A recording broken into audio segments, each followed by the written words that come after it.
चमोली आपदा में कई लोग अपनी जान गंवा चुके हैं। हादसे को लेकर कैबिनेट मंत्री मदन कौशिक ने कहा है कि जो लोग अभी भी लापता हैं उनके लिए अधिसूचना जारी की गई है, जिसके तहत उनके परिवार वालों को सरकार की तरफ से मुआवजा दिया जाएगा।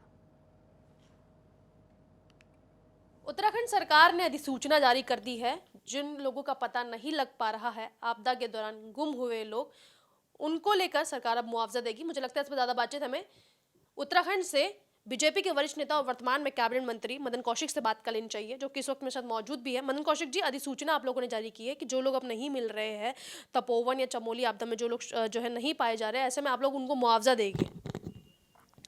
देखिए, चूँकि एक ऐसा हादसा हुआ है जिसमें जो ऑफिशियल आंकड़े कंपनी की तरफ से या जो काम करने वाले वहाँ थे उनकी तरफ से आए और वो आंकड़े 200 से ज़्यादा हैं। लेकिन जब अभी पूरा अभियान चल रहा है, अभियान में जो डेड बॉडी हैं या जो शव हैं वो कम मात्रा में मिले हैं।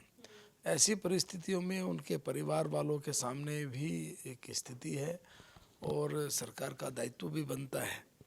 तब हम लोगों ने भारत सरकार से बातचीत करके और भारत सरकार के दिशा निर्देश के आधार पर उन्हें मुआवजा देने के लिए फाइनल किया। चलिए, एक सवाल मेरा यहाँ से आपसे पूछना लाजमी, क्योंकि अक्सर हम देखते हैं तलक टिप्पणियां आप देते हैं, बहुत सारे मुद्दों पे बोलते हुए नजर आते हैं। 2013 की देविया आपदा हम सब ने देखी, केदारनाथ की आपदा रही। कहा जा रहा है कि ऋषिगंगा प्रोजेक्ट की बात की जाए या एनटीपीसी जल विद्युत परियोजनाओं की बात की जाए, ये ऐसी जो है आपदा थी जिसमें कहीं ना कहीं एक तरीके से बुलावा खुद आपकी सरकार ने दिया, क्योंकि ऐसी परियोजनाओं का निर्माण किया गया है, जानते हुए भी कि 70% ढलान का एरिया है, पानी का एरिया है, कि जब भी सुरंग की जाएगी पानी जो है तेजी बहाव से आएगा, उसके बावजूद भी ऐसी जगह पे जो है परियोजनाओं का निर्माण किया गया है।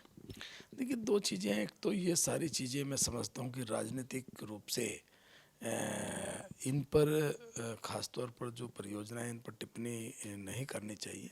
लेकिन फिर भी जब आपने कहा है तो शायद आप पीछे जाकर देखेंगे कि ये योजनाएं किन की सरकार में शुरू हुई, कब शुरू हुई, तो इससे आइडिया लगेगा।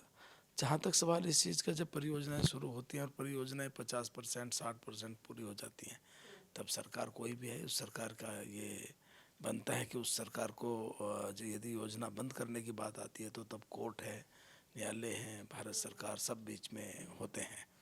और मैं समझता हूँ कि उत्तराखंड राज्य में कई तरह की चुनौती हमारे सामने। एक तरफ हमें अपने जो पर्यावरण है उसकी रक्षा के लिए अनेक महत्वपूर्ण कदम उठाने पड़ते हैं। हम लोगों को जो 71% से ज़्यादा हमारे राज्य में या तो ग्लेशियर हैं या नदी हैं या हमारे यहाँ पहाड़ हैं या पेड़ हैं, पौधे हैं, उन सब की रक्षा भी करनी पड़ती है और 29% पर राज्य की सारी परिस्थितियाँ हमें करनी पड़ती है।